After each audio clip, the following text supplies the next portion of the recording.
बोले सत्य सनातन धर्म की जय। बोले श्रीमद् भागवत महापुराण की जय।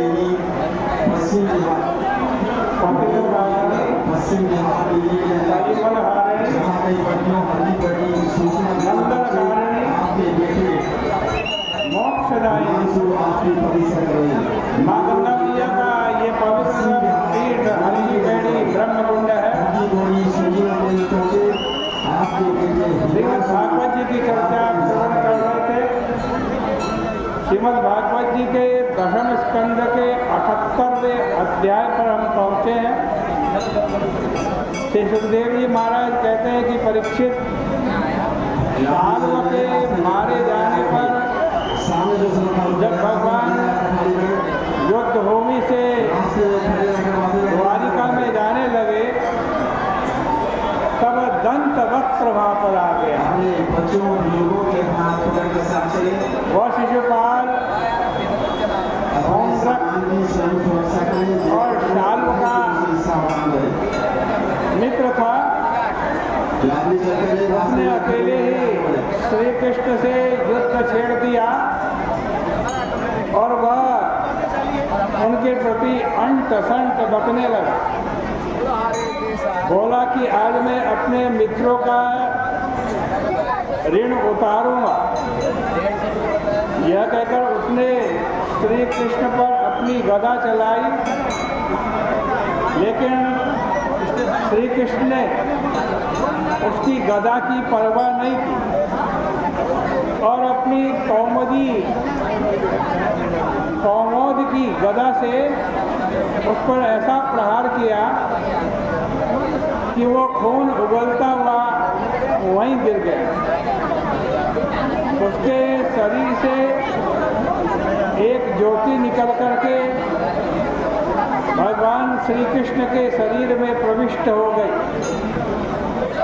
महाभारत में यह वर्णन है कि दंत वक्त्र की मृत्यु शिशुपाल की मृत्यु के साथ हुई थी और दोनों की ज्योतियाँ एक साथ श्री कृष्ण में मिली।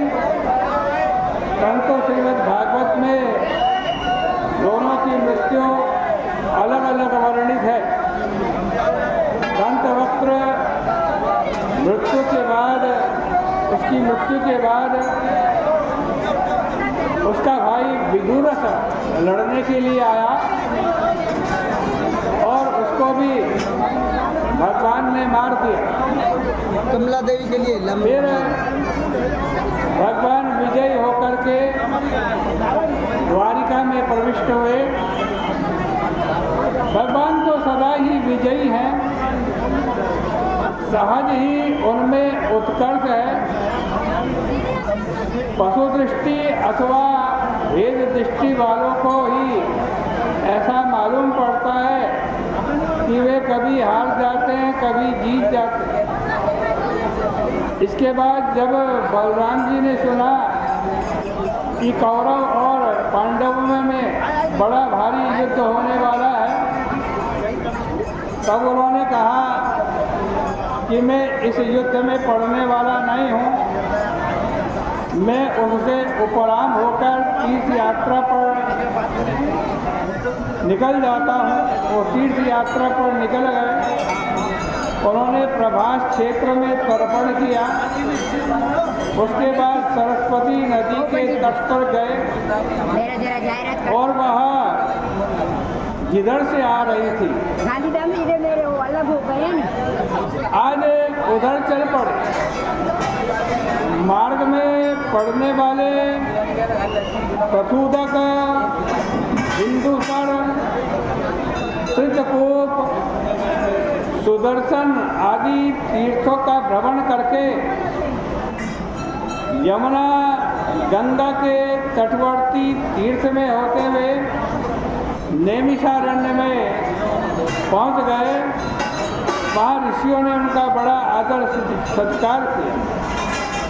उसके बाद बलराम जी ने देखा कि वहाँ सिंहासन पर बैठकर और रोमहर्षण नामक सूत जी पुराण की कथा सुना रहे हैं।